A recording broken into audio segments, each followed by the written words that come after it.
G'day mate, welcome to Factorio with me, Jetty. Today we're going to talk about science, because, well, learning new things is hard. So I've decided to help you out. I've decided to put together a little blueprint book for you guys with all the sciences pre-built, pre-ratioed out for you to give you a helping hand. Now, in saying that, I haven't done rocket science. I figure if you're going to play Factorio long enough, you're going to have to become your own rocket scientist. I am not the rocket scientist you're looking for. And with all that said, let's run the intro.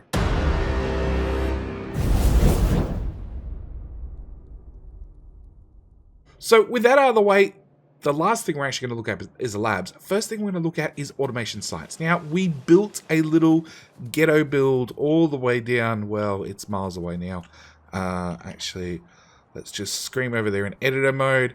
And we built ourselves a little bit of science to get ourselves up and running back in our burner city. So all the way back then when we're still playing around with burner miner drills and everything else. From there, we went to our jump starter base, which had a green science build, which should have got you through all the red and green science. From there on, you need to keep expanding. You need to keep going. You need to start looking at military science, chemical science, production science, and then finally utility science. So first thing I want to cover is I've rebuilt automation science and logistical science. Normally because your burner city obviously finishes burning everything and eventually it gets packed up, replaced with electric mining drills. On top of that, your jump starter base, same story. Eventually it gets packed up and it gets turned into probably a normal smelting column, either for iron or for copper. You generally get rid of that mixed belt that we had before. So you're going to want to end up rebuilding your automation and your logistical science, and hence I've rebuilt them for you. So here we have a nice little blueprint. I have filled in the description, so it takes in half a copper plate and gears per second and produces 30 science per minute. Yes, all these builds produce 30 science per minute. If we go in here and we type in science, and we set this something realistic so we get a decent average, we can see they're all doing 30 per minute, and that's what we're aiming for. We're aiming for nice, simple, round numbers. In saying that, included inside the blueprint book, which will be down in the description below, is also an upgrade planner. That upgrade planner will let you swipe over these and upgrade them from a tier 1 machine to a tier 2 machine, taking you from 30 science per minute all the way up to 45 science per minute. So an extra 50% for basically the swipe of an upgrade planner. But with all that said, here we have our very first simple automation science. We are bringing everything off a main bus, so I have put down here 2 little filter inserters. So we can see this one's marked for gears, this one's marked for copper, so you can know very, very quickly when you put this blueprint down that this is going to have to be the copper line, this is going to have to be the gears line. Sometimes they're dependent on which side of the belt is which, other times they're not. In this case, they're not, but it never hurts to just put things where they've been marked, and that should give you automation science. So really, really quick, really easy to put down. Next thing we have is logistical science. Again, as we can see, we've got iron plates, we've got gears, we've got your electronic circuits, and iron plates again. You could be fancy. You could take your iron plates from here and underground them over to here. That's entirely up to you. I've just brought everything off the main bus and clearly marked the lanes for you. I have shared gears between the two, but logistical science, first thing, we have a bit of overproduction, okay?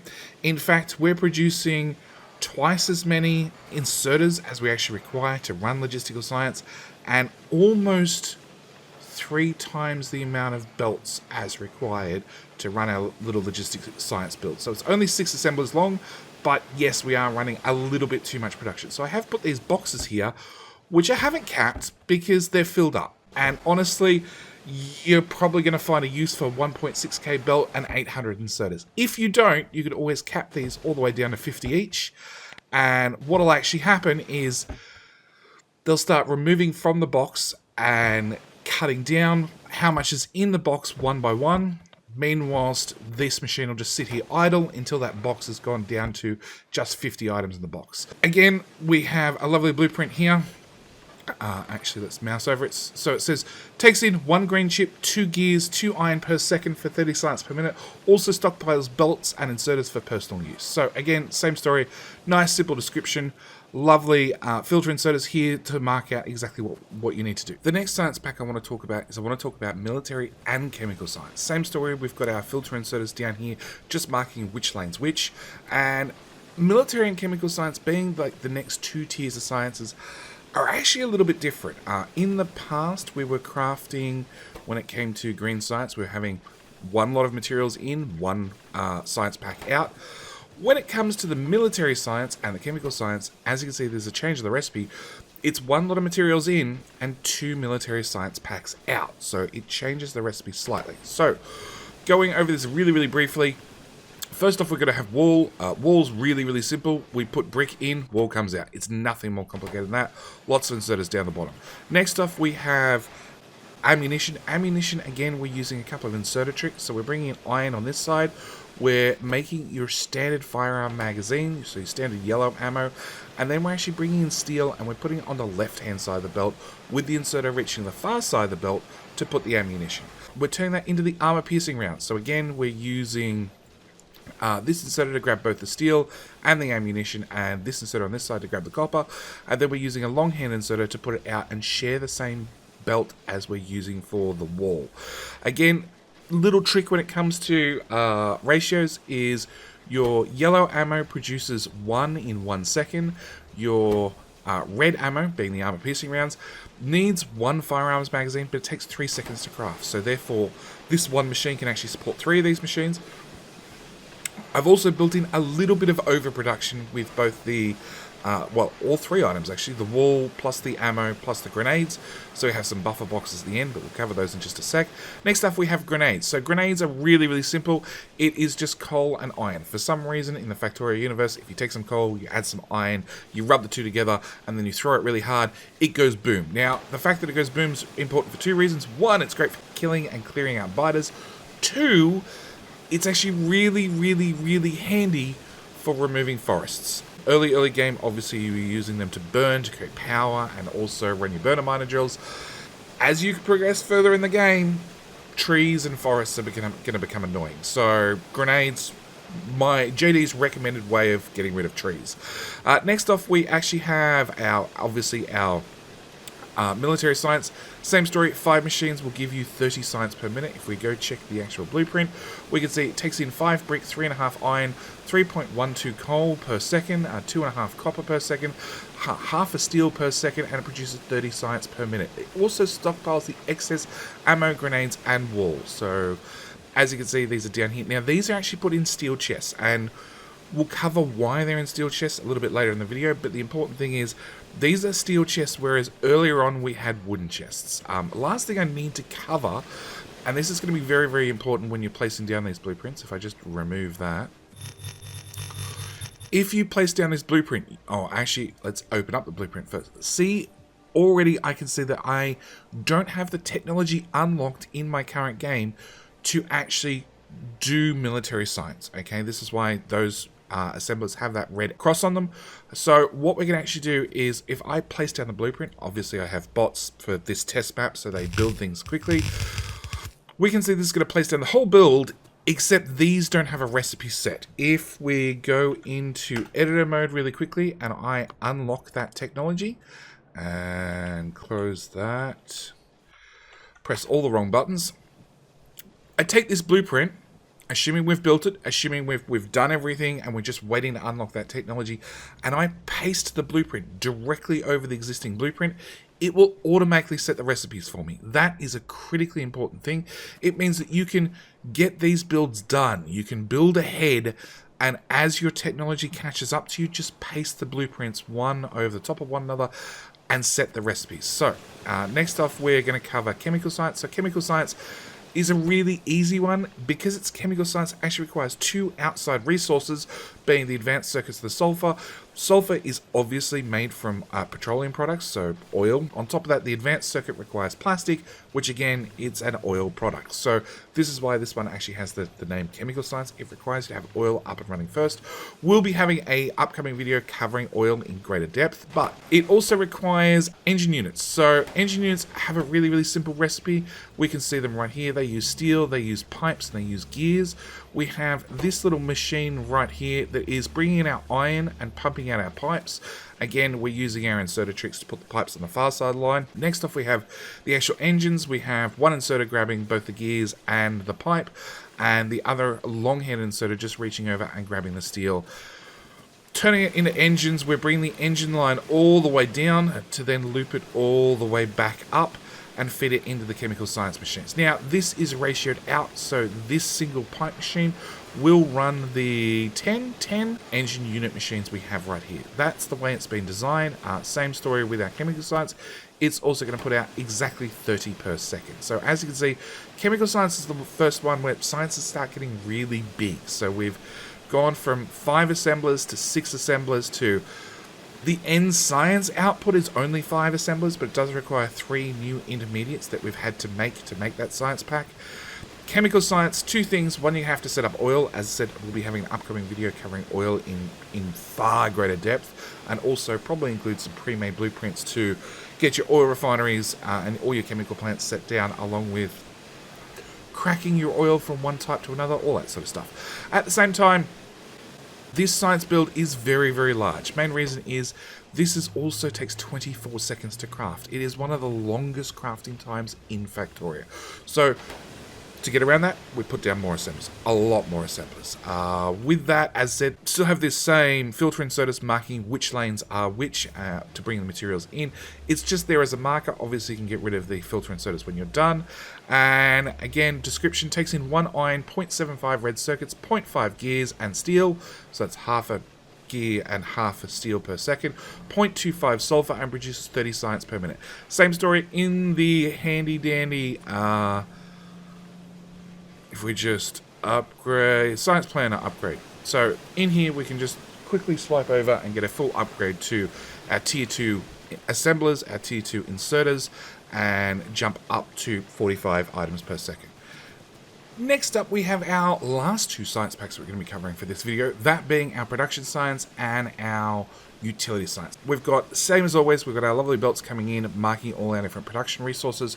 We do have a couple of shared resources here. You can see I have steel over here, I also have steel over here, I also have red and green circuits over here. If you wish to modify this blueprint where you're bringing in red circuits and you're going to side load it over here and bring in circuits on green circuits on this one, entirely up to you. But first thing we need to cover is we need to cover the electric furnace. So electric furnace is a whole bunch of steel, a little bit of advanced circuits being the red ones, and stone. Now, these, as you can see, I've only got 2 machines here. 2 machines is all that is required to run your production science at 30 per minute. Same as all the other blueprints, they're all scaled out at 30 per minute.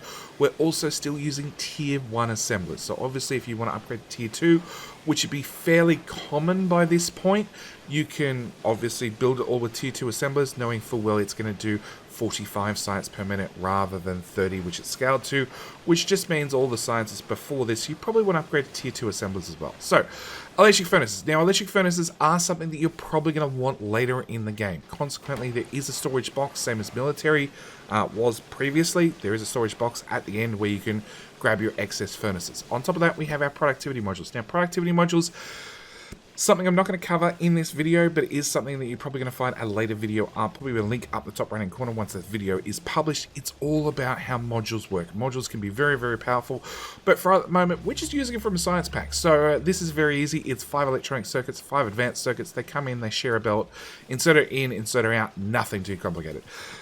The actual science pack themselves, super complicated. So on the right hand side, this is where we're going to start. It's the easier of the 2 sides. Is a inserter bringing in both the productivity module and the electric furnace, also getting some train track. Now, train track, as you can see, I'm doing direct insertion from this machine to this machine. Main reason is per production science pack, you need 30 rail, you need 1 electric furnace, you need 1 productivity module. Obviously, furnaces and the modules, dead easy to do. The rail, that's an awful lot of rail. Consequently, you do not want to put it on a belt. Consequently, we have this very unique design that we're going to go through in a second. On top of that, you'll notice, being this is the 3rd pair of science packs, you'll notice we do actually 3 production science per craft. It is a 21-second craft, so it's again a very, very long craft, but you get 3 of them. Utility science is going to be the exact same. You're actually going to get 3 crafts out of that machine. Each time it can 8 crafting cycles. So, as for the train tracks, these are sort of organized in pairs. We're going to cover each pair one at a time. Actually, we'll start back at the top. So, train tracks require stone, they require steel, they require iron sticks, and they also craft awfully quickly. But iron sticks, they actually only require half a machine of iron sticks. So what I actually have is I have iron coming in, it's going into the iron stick machine, and then it's feeding out into both of these rail machines. The main reason is you don't need that many sticks to run a lot of rails. Now, this is just how I've done this blueprint with direct insertion. I have seen other designs where they've got a stick machine down here, which is then passing underneath all these other assemblers. It's entirely up to you. Lots of different options. This is the option I've gone for. It minimizes the amount of belts and all that sort of stuff. It does lead to the wonkiness we've got going on the left, which we'll talk about in a second. From there, we're producing rails. As you can see, our rail machine is going pretty much flat out. It's going to get a buffer in here, and then as soon as one of these finishes their crafting cycle, that one or that one, so it's going to be the top one, you'll finish, and we'll start shoving rails in there again to start the next crafting cycle. So the idea is I have a single rail machine that's outputting into 2 of our production science machines. If you remember back to our green circuit build in the intermediates video, which again I'll link out in the top right hand corner, where we had that one copper cable machine that was sharing between 2 electronic circuit machines, same story. We just got one machine outputting into 2, and that's what these 2 inserters are doing here. This iron stick machine, same story, it's outputting into 2 rail machines. I want to call them train tracks, but technically the recipe is called rail. Finally, there's our wibbly wobbly on the left. Now, our iron stick machines obviously require iron. The easiest way for us to get iron in is just to run a straight belt all the way up. The catch is that would stop us obviously being able to get stone in close enough and steel in close enough and stone in close enough to this machine. So what I've actually done is I've used an underground here, and then I've brought the belt in closer and brought it back out. And then I've done the exact same with the stone. Because I have enough room in here, I've done a little wiggly in where the long hand inserter can reach the stone, input it into the machine, and then continue up to the next one. And as you can see, it's brought these wiggly wobblies in, but it means we're still using 3 tiles to run 3 belts. I could have spaced everything a little bit better, have less wiggly wobblies, but it would have meant we would have probably spent another tile or 2 on the left hand side just running extra belts. So finally we have our final outputs. Now, this is built to ratio, as they all have been built to ratio. There is only overproduction when there needs to be overproduction. That's probably the best way to sum it up. So we can see that our productivity modules, I don't have many in here, because as far as this build is concerned, all the purple science is being used up. So consequently, there's no spare productivity modules to feed into, well, to pass past our production sites to go into this box. There are spare electric furnaces. Electric furnaces are something you're probably going to want to use later in the game, so I do have this box here buffered up that you can fill up with electric furnaces. It is capped to 50. I figure 50 is going to be enough to get you started. If you want more, obviously you can just uncap this box and have plenty more here ready for you. Lastly, we have train track. Because these are built in a 1:2 ratio, 1:2, 1:2, I don't actually need a second machine here to run more production sites. This is already giving me all that I actually need to get 30 sites per minute. So I actually have a steel box here, and again, all these have been steel boxes for the last couple of builds, which is just putting the rail into a box for us to use later. Lastly, I do have in our lovely upgrade, big book of science, I do have, you see there at the end, an upgrade to a logistic. So if we upgrade to logistic network, I have this lovely book. Now, if we hover this over all the science builds, we can see down the bottom left-hand corner, it's going to upgrade 7 steel chests to 7 of these red chests. These red chests are what's known as a passive provider chest. They're going to be something we're going to cover a lot more in depth when we actually do the follow-up video on robots. What this means is if these chests are changed over to a red one, which of course I don't have one on me, we'll just do those. Hopefully there are some in the network. There are not. Change those over manually, and then providing I had a robot port somewhere near here. Obviously, if you had a real bus right here, you'd have a real set of robot ports down the middle of the bus.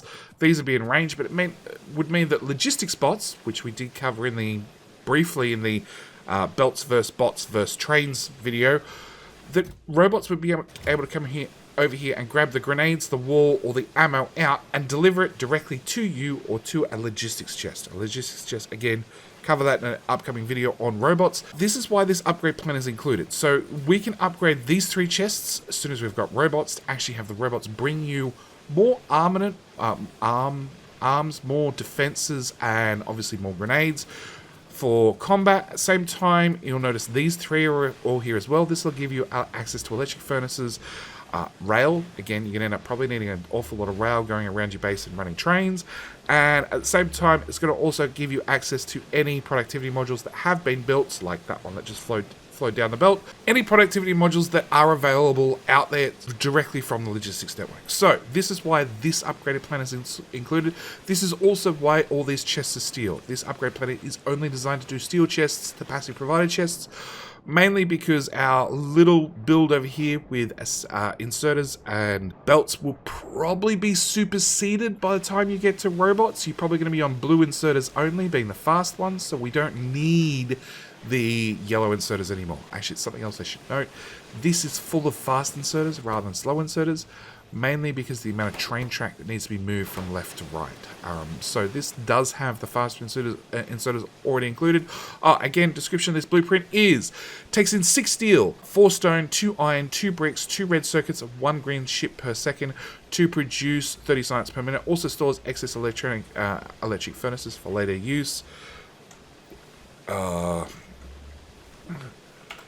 Rails and prod mod 1s for later use. There we go. Even updated the description for you. So again, same story. We have our lovely filter inserters here. These are here to mark which items go on which belts. That's really all they do. There's nothing particularly special about them.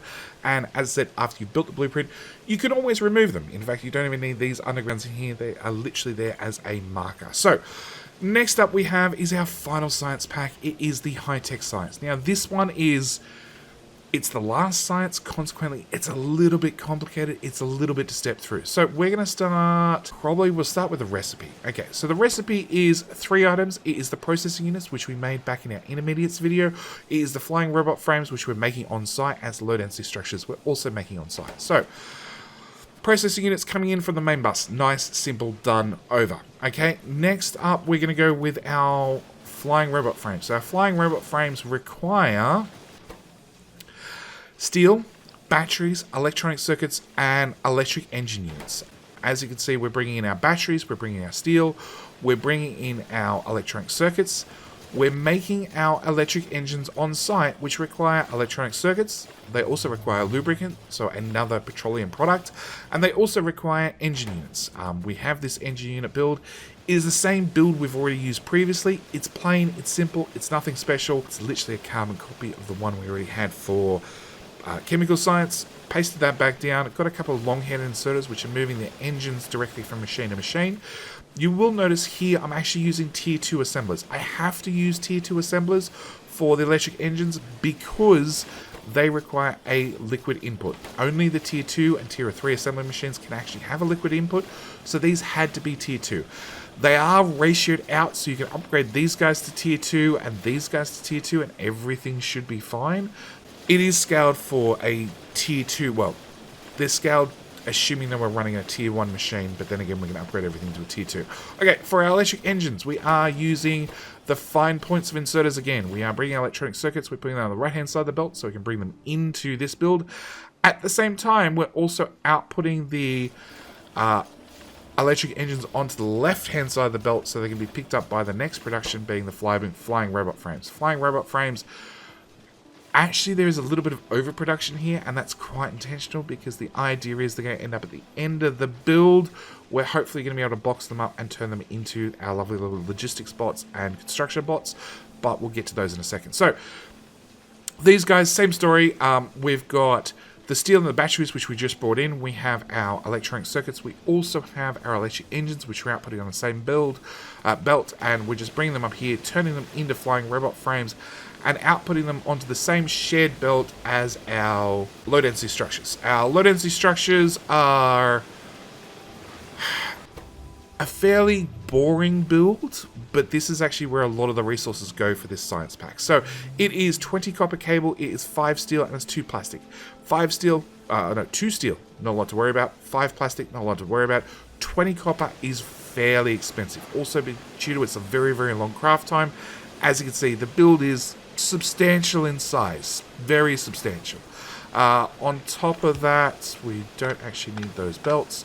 So, on top of that, we're outputting these onto one side of the belt, which is going to flow all the way around. It's also going to be output onto the same side of the belt as these machines. So, it's all going to be on the outside track is probably the best way of putting it. So, it's left-hand side, bottom side, right-hand side. The flying robot frames are being put onto the left-hand side of this one.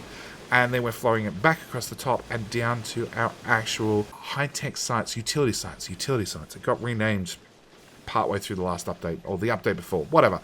It got updated to Utility Science Pack. Utility Science Pack, again, 21 seconds, so not a terribly fast crafting time. Hence, there are a number of labs running here. But again, same story. As always, it is doing 30 science per minute. So if we, again, look at this lovely blueprint, we do have... Takes in 10 copper, 2.5 plastic, 1.5 green circuits, and steel, 1 iron, 0.35 gears, so not a whole lot of gears. 0.35 gears, blue chips, and batteries. So that's 3 items, 0.35 of each, not a whole lot, just a little bit. And produces 30 science per minute. Also stockpiles spare robot frames. So again, same story. We have, over here, we have our robot frames. I've capped these to 3 stacks. Maybe you want to have 6, maybe you want to have 10, all up to you entirely. But this will give us robot frames right here. From there, you can put a little production right here, making both your construction bots and your logistics bots literally in this little gap. Really, really quick and easy to do. They only need green circuits and red circuits, which are, you know, conveniently very close, or you can grab them from the bus and start creating your robots right here. So that is our 6 science packs. I'm not going to actually cover rocket science. Rocket science, I really recommend if you play Factorio long enough that you work out how to do rocket science for yourself. But the next thing I do need to cover is I do need to cover labs. Now, what we have here is a fairly simple lab blueprint, okay? The idea behind this blueprint is it can use the first 6 science packs very, very easily, and I actually have them all here on one on each side of one on each lane of a belt. On top of that, it is designed to be expanded to take on the 7th science pack, being your space science, if you choose to keep playing Factorio past the end of the game and continue on to basically the infinite tech. Now, couple of provisos I will say with this. This blueprint is designed, one, to be easy enough to put together for your simple red and green science, and then easy enough to expand onto your military and your chemical, finally expand again to add in the production science along with the utility science. So, plan is nice and simple. We have a simple underground here to here, which means when we pump in our green and yellow science, we have the inserter that can grab green and red, and then the rest of the science packs flow underneath onto the very next inserter. On top of that, we have 2 long-handed inserters here designed to grab both the military and the chemical science, like so. At the same time, we have another 2 that are at 1 tile further forward, which can grab our production science and our utility science. The catch is, as you can see, I don't have anything that's out far enough to grab our space science. We're actually going to cover that with an alternate blueprint at the end. As always, these blueprints are actually included inside the blueprint book. Same as my tileable intermediates blueprints. These are also designed to be tiled, so you can click and drag and run with them.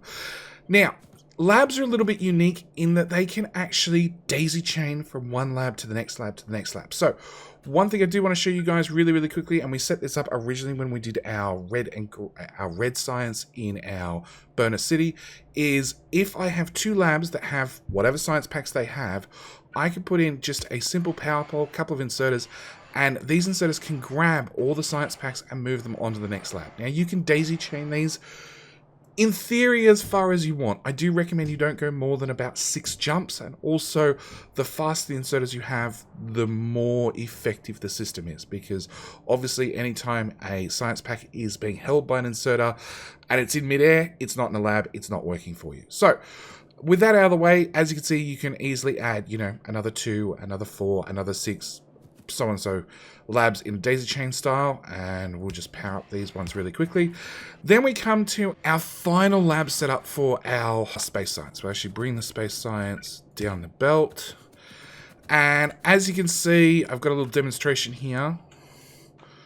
We have our very, very simple basic blueprint, which we've been using already, and then we've got it slightly modified to account for our let's do this in reverse. Let's put down the modified one, and then put down the basic one. So as you can see, I've slightly modified it to get the items from the far belt into these labs, and we'll actually do the live demonstration first. So as you can see, I have an inserter. This inserter's job is to grab the rocket science, space science, whatever you want to call it. I prefer calling it rocket science because let's be honest, you know, at least then you can tell all your friends that you play Factorio, and in Factorio you do rocket science. It makes you sound smarter. Anyway, this inserter's job is to grab your rocket science, your space science, and move it from there to this tile and actually put it on the ground. Then we're going to use a long-handed inserter to pick it up from the ground and put it into our labs. And let's remove that belt so we can see these one at a time. So we're going to pick that up, put it on the ground, or the next inserter is going to grab it straight away and into the next set of labs. So that's the plan with this particular blueprint. As for modifying it, you can see very, very easily that the only difference is we've added a second power pole right here. We've obviously changed that to an underground, and we've run the extra belt along with the 2 extra inserters. And oh, you also have to be an underground, and our other 2 shorthand inserters. They are the only modifications. As you can see, very, very quick and easy to do. It's not designed like this to start with because undergrounds, although late game, they become very, very cheap.